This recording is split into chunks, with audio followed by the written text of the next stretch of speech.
What's going on, guys? I've got a 2005 Ford Taurus here, and I'm going to use this car to point out to you the location of the important relays and fuses for the operation of the power windows as well as the power locks. So everything is going to be down under the dash behind this cover. You're going to remove it by just pulling on this tab right here. So that's going to pop that open. Now let's focus on the power locks first. Those are simple. There's just one 20 amp fuse located right there. That provides the power to the switch and the lock itself when you're engaging or disengaging those locks. Now for the windows, more going on with those. So there's a 10 amp fuse here, which helps engage a battery saver relay that is built into this whole module thing. So you're gonna be sure to check that. Now the actual power that goes to the windows, it's not from a fuse, it's from a circuit breaker, which is right here. The reason why they're using a circuit breaker and not a fuse is the circuit breaker will reset itself over time. Whereas a fuse, once it blows, it's done for. So the circuit breaker is great if you're having an issue with the glass where there's a high resistance in rolling it up or down. It may trip that breaker just to give it a break before it gets reset.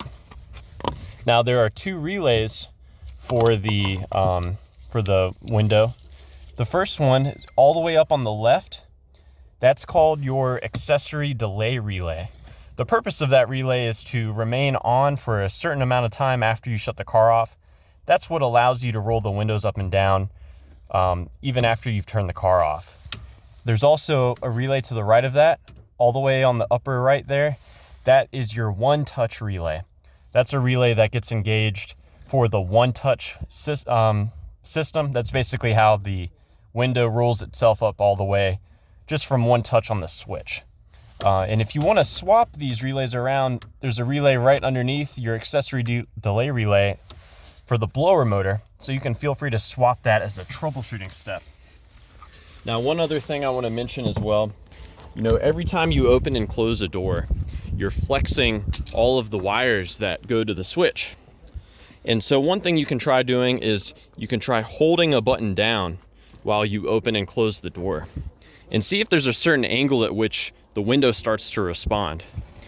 If the window starts to respond erratically at a certain position, you may have a broken wire inside of here. So you may want to have to get that checked out. If you've checked the fuses and relays and everything's good, and messing with the switch doesn't help, probably the next step for you is to remove the door panel and start looking for the behavior of the switch and see if the motor's getting power. Yeah, I hope this was helpful for you guys. Please be sure to let me know if you have any questions, or more importantly, any advice about troubleshooting the window switch or power lock on your Taurus.